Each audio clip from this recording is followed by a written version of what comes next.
بسم اللہ الرحمن الرحیم نحمدہ ونصلی علی رسول الکریم۔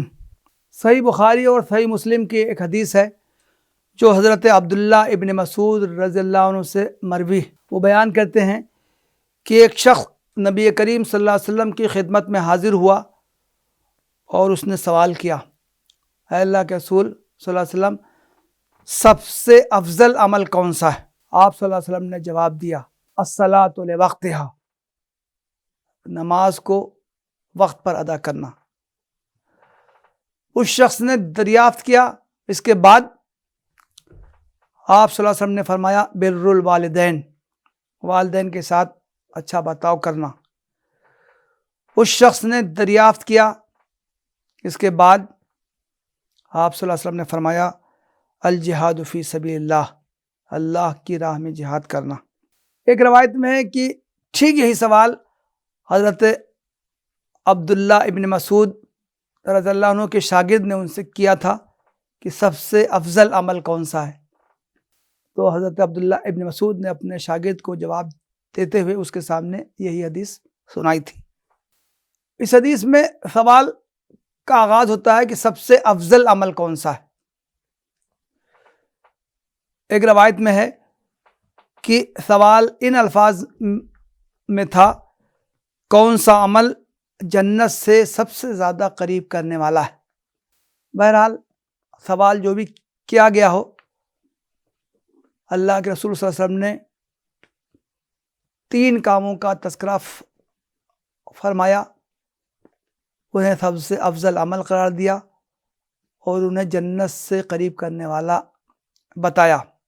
اس حدیث میں ہمارے غور کرنے کی 2 چیزیں، ایک یہ کہ اللہ کی راہ میں جہاد دین کا ایک عظیم الشان عمل ہے، قرآن اور حدیث میں اس کی بڑی فضیلتیں آئیں۔ ایک حدیث میں الجہاد فی سبیل اللہ ذروۃ سنام الاسلام، جس طرح اونٹ کا سب سے بلند حصہ اس کی کوہان ہوتی ہے، اسی طرح جہاد فی سبیل اللہ کو کوہان سے تشبیہ دی گئی۔ لیکن اس حدیث میں اس سے افضل عمل والدین کے ساتھ اچھا برتاؤ کرنے کو قرار دیا گیا ہے، اور اس سے بھی افضل عمل نماز کو وقت پر ادا کرنے کو قرار دیا گیا ہے۔ آج کی اس مجلس میں میں نماز کی وقت پر ادائیگی کے سلسلے میں چند باتیں عرض کرنا چاہتا ہوں۔ اس حدیث سے معلوم ہوتا ہے کہ اللہ کے رسول صلی اللہ علیہ وسلم نے نماز کی وقت پر ادائیگی کو سب سے افضل اور جنت سے قریب کرنے والا عمل قرار دیا ہے۔ حدیث کے الفاظ ہیں الصلاۃ لوقتہا، ایک روایت میں الفاظ آئے ہیں الصلاۃ لاول وقتہا، نماز کو اول وقت میں ادا کرنا۔ اس حدیث سے معلوم ہوتا ہے کہ سب سے محبوب عمل اللہ کے نزدیک اور جنت سے قریب کرنے والا یہ ہے کہ کسی بھی نماز کا وقت شروع ہوتی ہے فوراً اس کو ادا کرنے کی کوشش کی جائے۔ کوئی شخص ایمان کا دعویٰ کرے، تھوڑی ہی دیر میں اس کے ایمان کی آزمائش ہو جاتی، تھوڑی ہی دیر میں اذان کی آواز سنائی دیتی اور اس کا امتحان ہو جاتا ہے کہ وہ اپنے رب کی پکار پر لبیک کہتا ہے یا اپنے کاموں میں لگا رہتا ہے۔ اگر اذان کی آواز سن کر کسی شخص کے قدم مسجد کی طرف نہ بڑھیں تو یہ اس بات کا ثبوت ہے کہ وہ شخص اپنے نفس کا بندہ ہے، چاہے وہ اپنے زبان سے کتنا ہی اللہ کا بندہ ہونے کا دعویٰ کرتا ہو۔ نماز کا وقت ہو جانے کے بعد آدمی نماز کو ٹالتا رہے یہاں تک کہ جب وقت تنگ ہونے لگے تو حدیث میں اس کو منافق کی نماز کہا گیا ہے۔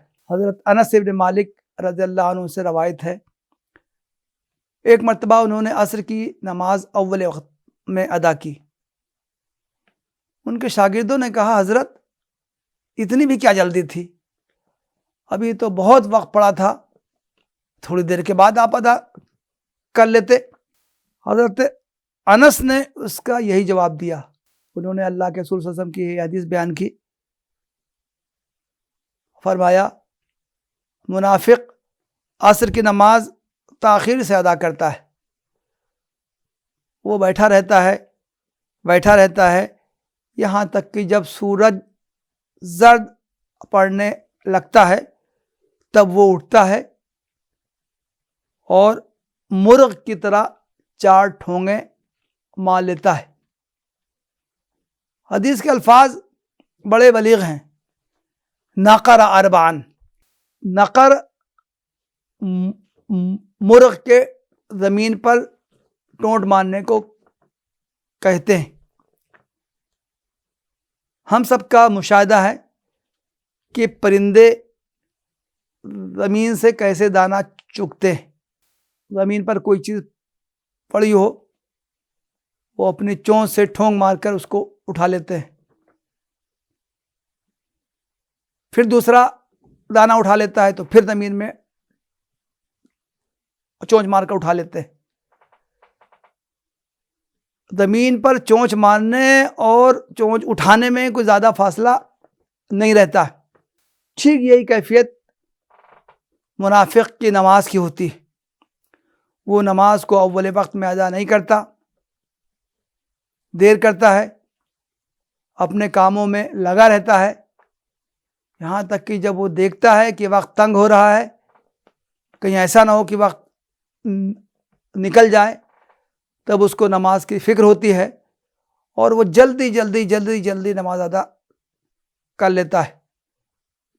اس کی نماز اعتدال سے، سکون سے خالی ہوتی ہے. وہ صرف گنتی کی رکعتیں پوری کر لیتا ہے. جلد سے جلد نماز کا بوجھ اپنے اوپر سے اتار دیتا ہے. ہم میں سے ہر شخص کو جائزہ لینا چاہیے کہ کیا وہ واقعی نماز کو اول وقت میں ادا کرنے کی کوشش کرتا ہے. کیا اذان کی آواز سن کر اس کے قدم مسجد کی طرف اٹھ جاتے ہیں. اگر ہم اللہ کا محبوب بندہ بننا چاہتے ہیں، اگر ہمارے اندر جنت کی طلب ہے، تو ہمیں اس عمل کو اختیار کرنے کی کوشش کرنی چاہیے جس کا کہ اس حدیث میں تذکرہ کیا گیا ہے.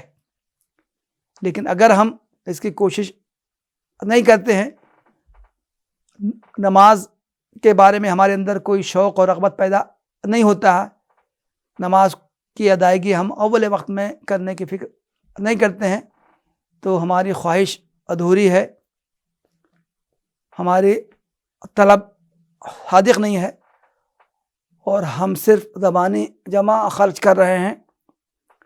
ہمیں نہ اللہ تعالیٰ کا تقرب حاصل کرنے کی فکر ہے اور نہ ہم جنت کے خواہاں ہیں. اللہ تعالیٰ ہم کو عمل کی توفیق عطا فرمائے. وآخر دعوانا الحمدللہ رب العالمین.